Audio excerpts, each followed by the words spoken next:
After every Zoom, I spend some time answering all your burning questions. We had many on the TM7, so I separated my cookie and shortbread Zoom into two, leaving these questions for those that wanted answers. I think that's all the questions there. All right, so I'm going to go on and answer some questions. And if you've got any more, just sing out, because I know there's been lots of questions about the TM7. So here we go. Let's get in with it. So are there any changes needed when you're using a TM7 for biscuits? No. Now, I've heard some people say that they've found that the TM7 is different to the TM6 or 5. I have not noticed that at all. And I think the bowl's the same size, the blade's the same size. In fact, they're all the blade's compatible with your 6. So I don't see any difference whatsoever. The only time I see a difference is when I'm cooking something that's hot for a long time. The TM7 will keep things hotter longer because you've got that sleeve around. It's just like extra protection, I guess. So yeah, it'll just keep it warmer longer. Sorry, Jenny, the shortbread recipes are in course 1, and I'll send you a link. Got them in mine. Yeah, yeah. Oh, thanks, Lynn. Saying that the gingerbread recipe is great. She made it last year. Yeah, cool. All right. So, is it really worth upgrading from the current TM model? Now, it depends on what you've got and how good it is, like how well it's working. This is a tough one, because if you're completely happy with the Thermomix you currently own, stick with it. Like, I'm not going to say to people, oh no, you have to buy the next model. I was talking to Jenny earlier about wanting the new iPhone. And me, I love new technology. If I can do something smarter and faster, I will take it up. So yeah, I love the TM7. I think it's faster. It's everything that annoyed me about the TM6 and TM5, the arms that you have to constantly clean, where you have to put the bowl inside that cavity that's just dirty all the time. It's so easy to clean that. The interface, the difference between the TM5 and the TM7 interface with Cookie Doo was huge. In fact, I didn't like the TM5 at all. And I was going to upgrade all my TM31s in the cooking school, and I didn't, because I didn't see the value in the TM5 to make it warrant getting a TM, like changing them all over. I didn't get a TM6 until halfway through COVID, and I only got it because people were asking me about sugar work and high heat, and I couldn't answer them. Now, from what I feel is the difference between the 6 and the 7 is like the 5 and the 6. The interface is a huge difference. The size of the screen, the way it displays, little annoying things like, going back to scales and changing screens and stuff like that. You don't have to do any of that. It's all there on the screen all the time. So for those things, it's a lot better. I love the high heat, be able to cook anything over 100 grams in browning mode instantly without having to find a recipe. Really, I love. But that's not, some people wouldn't bother browning their onions or browning meat. So if that's not you, then yeah, it's not you. So open lid cooking, I don't know if you saw my last newsletter, but I'm using open lid cooking with the lid on. So I've been playing around with open lid cooking, and that's good. Yeah, okay. But we all like the Thermomix because we had the lid on and it stops splatters, But if you put the lid on open lid cooking, the blades don't move at all. So I've made that lamb recipe 4 times in 2 weeks because I wanted to get the flavors right. And it's perfect. Like, it's just so good. You can cook for 2 hours, blades don't turn. You do have to go up to it and stir it by hand, maybe every 30 minutes, and get right down the bottom and make sure that you know, turn everything over. But the lamb was absolutely beautiful and succulent, and yeah, brilliant. It wasn't chomped up or anything, so that's really good. So it's quieter. That never concerned me. My husband, on the other hand, apparently husbands have got sensitive ears, so he keeps telling everybody. So yes, much quieter. In fact, you can't hear it at all. The only thing that you can hear are things inside the bowl. So if you've got rice that's not cooked yet, you can hear that inside the bowl. If you've got pasta inside the bowl, you can hear that, but you can't hear the motor at all. So if noise concerns you, then TM7 is better for that. Varoma, I never really was concerned too much about the size of the Varoma because I'm mainly cooking for the two of us. But yes, it is bigger. So, you know, if you need to cook for more, that's a good thing. If not, then the smaller Varoma is probably fine for you. So the next question was, what are the main differences between the 7? Oh, that's pretty much what I'm explaining now. So larger screen, yes, I absolutely love the larger screen. Quieter motor, bigger Varoma, new open cooking modes, yes. So that's pretty much what I've been talking about. But the core Thermomix functions are very similar. So, you know, time, temperature, and speed are the same. But the way you do all that is really different. And I think those of you that have got them are probably nodding now, going, yes, it's very different. Much easier. Yeah. Oh gosh, my husband just keeps going, this is amazing. This is so much easier than the last one. So yeah, which I love because that means he cooks more. So that's really good. Can I still use my recipes and accessories? Some accessories do swap over. So the blade cover peeler, yes. The blades, yes. The cutter, no. Now, because the Thermomix TM7 has got a different lid mechanism, then the cutter that you have for that, you need to have a lid that actually locks down over speed 2. The TM7, you can take the lid off and on all the time, anytime you want, under speed 2, which is great for throwing things in, checking what's going on. As I say, with open lid cooking, I'm only doing that on, there's no speed at all. So you can just take the lid off and stir it by hand, which is absolutely fine. So that's great. So yeah, so you can absolutely use most of the accessories. It's just the cutter that you can't.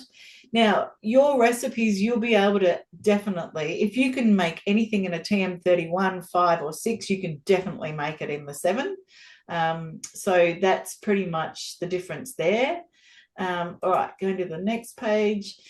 Someone asked how the trade-up worked. Now, I think I emailed this person. I can't remember who it was now, but basically what you need to do if you wanted to trade up your TM31, 5 or 6, this person must have had a 6. So what you have to do is you have to ask your consultant, or if you don't have one, I'd love to be your consultant.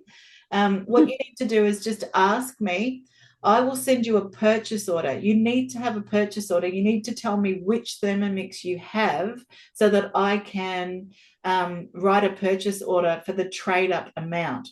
If you go straight into the Thermomix website and purchase from there, you'll be paying the full amount, and that doesn't work.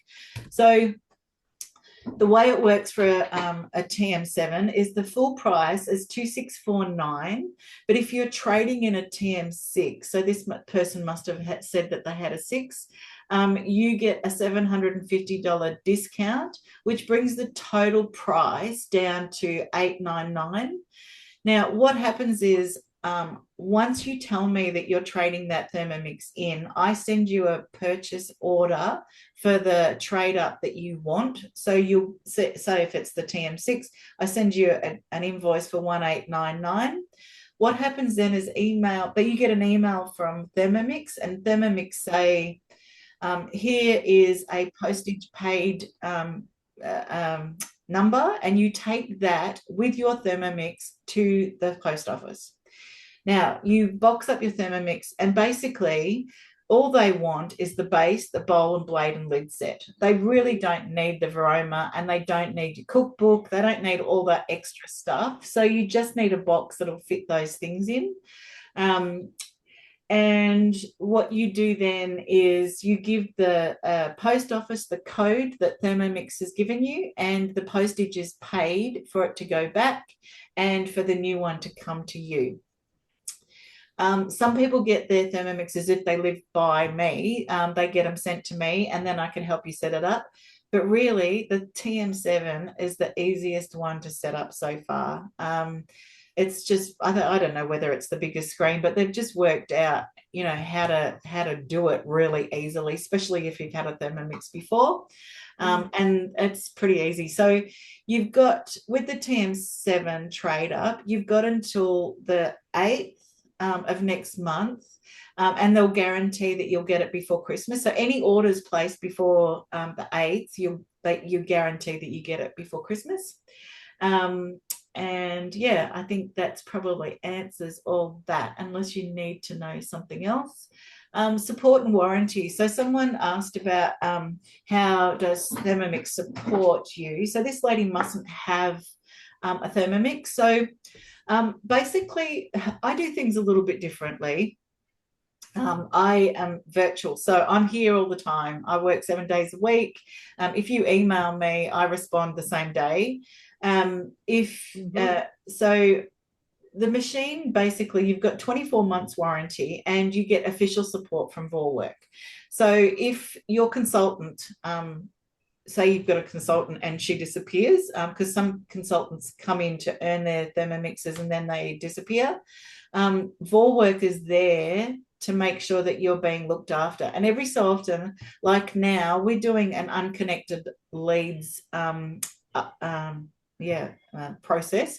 And what they're doing is, if someone had a Thermomix consultant and in the system that consultant has left, once every 18 months or so, Vorwerk actually send these unconnected leads out to us and say, could you please reach out to this person and see if they need any help, so that they make sure that you're being looked after.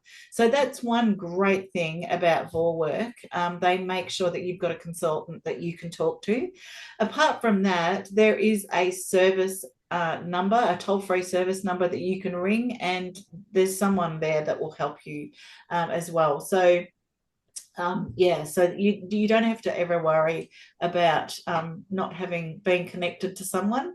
But like I said, I do things differently. So what I do is I have my inner circle, which is basically a place on my website where you can go and learn the basics of setting up and just the first few things to learn about your Thermomix. In the past with the TM6, I made that area huge. But what I've done is I've made it really short and sweet with the TM7. And what I do now is I reach out via our Facebook group. So I've got an Inner Circle Facebook group.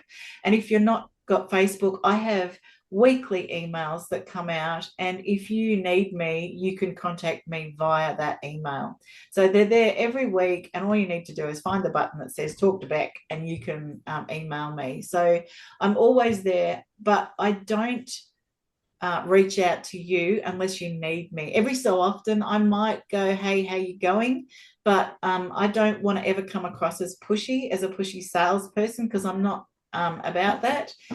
So I tend to leave it for you to reach out to me if you've got an issue. But yeah, so that's pretty much it. And I think that's all the questions that were on the thing. So I've got a couple that have come in. Okay. Cool. All right. So that's just a thank you. And I'm going to, my husband doesn't hear. Shh, I won't say anything, Jenny. All right. So No worries. All right. I think that's all the questions that I've got in here. I wish Zoom didn't put them all separate anymore. They're all separate. I have to go looking for them. All right. So has anyone got any other questions for me? Just take yourself off mute. Hi, Julie. So you have to unmute. There you go. You got it? You have to, sorry, I've got you on mute. I'm pushing us to unmute, so something should pop up to tell you how to do it. Thank you. Yeah. The only question I have, do you have a preferred, if you're using cookie cutters to cut your, or even if you're using rounds, do you have a preferred recommended depth of the cookie, like 4 millimeters or? For shortbread or any cookie? Shortbread, yeah, shortbread. Yeah, I don't know. I'm really bad with, I've got this little tape measure here. Okay. I would say 1.5, you want to make them about 1.5 centimeters deep. That way they won't crumble too much, break apart. No. Yeah. Not that big, Beck. 1.5 centimeters deep. Millimeters. 1.5 centimeters. That much? Yeah, roll it out to be about 1.5 centimeters. Really? Half an inch. As that round thing. Yeah, if Yeah. you're cutting them out to like a shortbread biscuit as a round, then I would make them about 1 centimeter. But in that round, big round thing, I would make about 1.5 centimeters. Okay, thank you for asking that, Julie, because mine would have been skinny You know little what? things. So that I make sure that I'm saying the right thing, I'm going to go and grab one. I'll be back in 1 second. Please. Beck. There she gone. Thank you, Julie. I've just Googled the loopy whisk that Beck talked about before, and there's some very interesting looking things on it. Okay.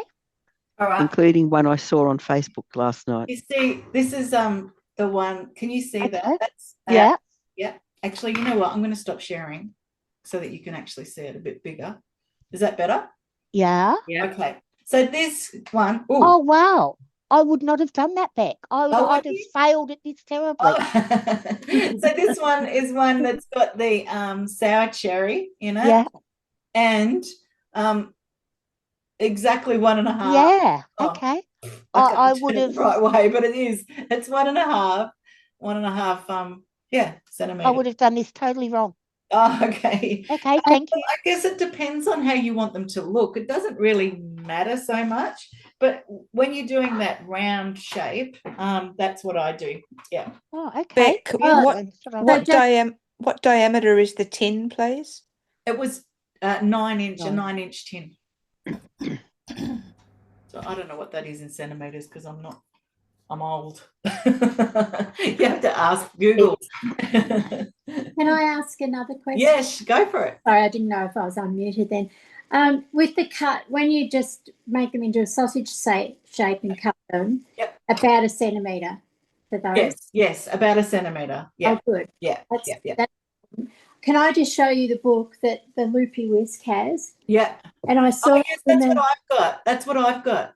She's amazing. Yeah, I bought the ebook. I've made her pretzels and her deep dish apple pie. Nobody would guess. Yes, yeah, absolutely. Yeah, I haven't really made very much of what she's got in that book, but I've read it and I've read all the science stuff, and I've just gone, look, it makes sense. What she's saying makes sense. I did see that one.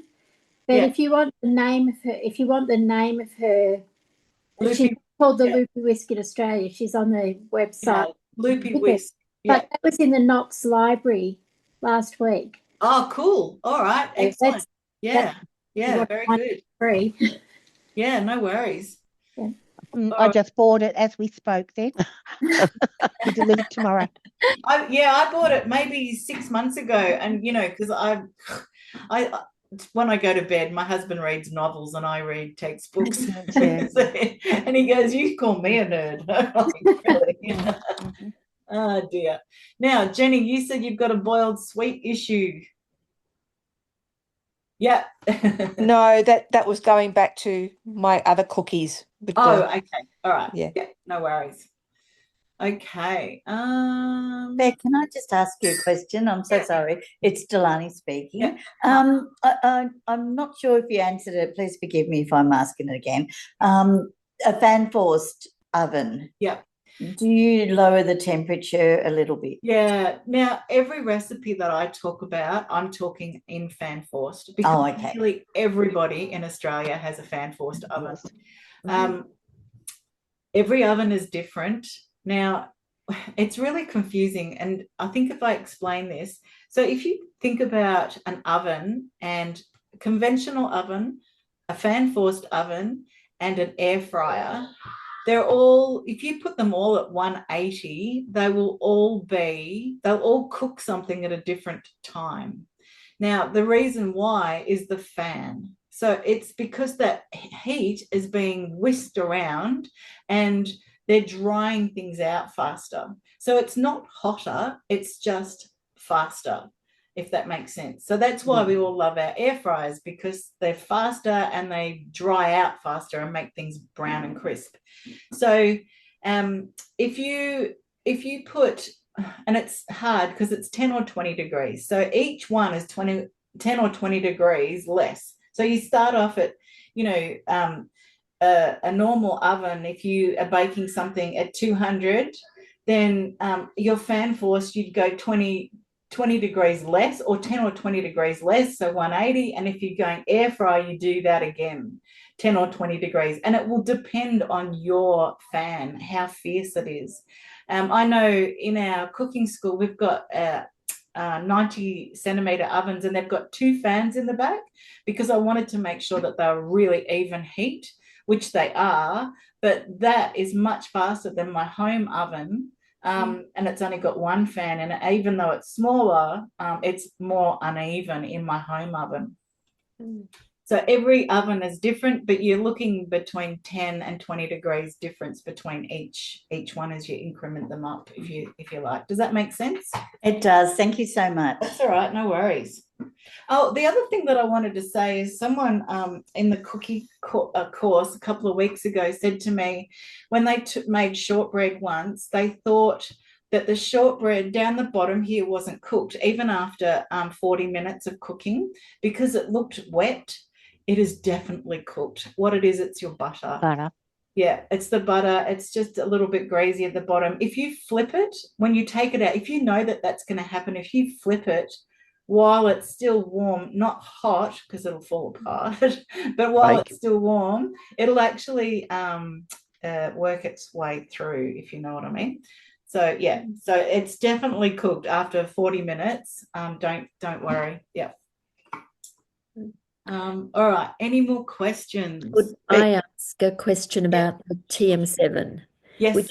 Which I love, and everything you said, I think it's brilliant. Yeah. One thing which it didn't come out with a cookbook, of course, but you've still got the basic cookbook on Cookie2, haven't you? Yes, you have. So yes, sorry, I was just going to say, was I right? Because I did a bit of exploring and I found a group of books and I've lost my notes. Yeah. I thought there was one called, was it Manifesto? Yes, There were different stages which looked as though they were also in that same basic line. Okay, all right. So your TM7 has the Manifesto Australian one built into the machine. So if you've got the Wi-Fi turned off, it's built into your machine. Okay. But if you go and you've got your Wi-Fi turned on and you type in Manifesto into Cookie2, it'll come up, and you've got all other countries listed. It'll come up with every country's manifesto. Okay. So they'll be slightly different in each one, but the manifesto cookbook for TM7 is built into your machine. So yeah, what I might do is I will make a note, and I'll take I'm pretty sure the Australian one has the Australian flag in the bottom corner, but I think there was something that differentiated it. Yeah. I think there's the Australian flag in the corner, because I think other countries have got the same front cover. Some Okay. do and some don't, but Yeah. I'm pretty sure. Yeah. So I'm going to write manifesto, and I'll put it in the inner circle. Circle. And let you Okay. know. Thank you.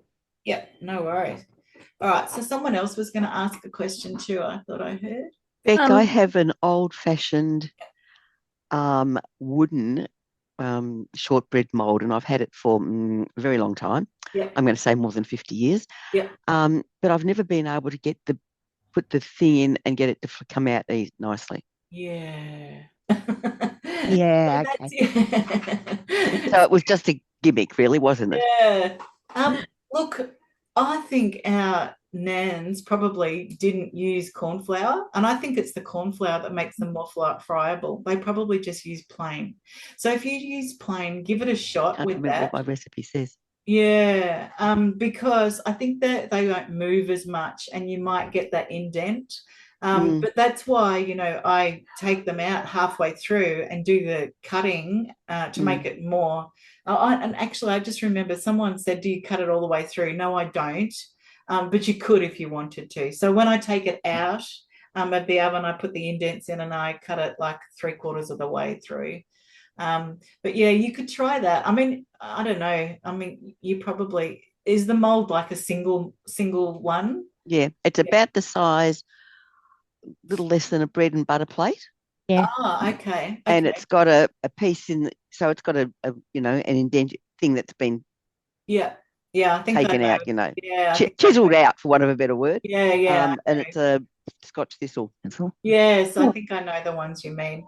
So yes, you could actually start with it like that and then take it out and push it back in and then put it back in again and see if that works. But I would also try just plain flour. So where it says 60 grams of corn flour for the recipe, add 60 grams of plain flour to the rest of the plain flour. Do you know what I'm saying? Yes, I do. But I've got a feeling that the recipe I haven't tried it for quite a long time. Yeah. I think that only did have plain flour. Oh, did it? Yeah. Okay. Yeah. I reckon our nans probably would have just had the one flour. Yeah. I think we just give up on that plan, Mold. H. Yeah. Okay. Yeah.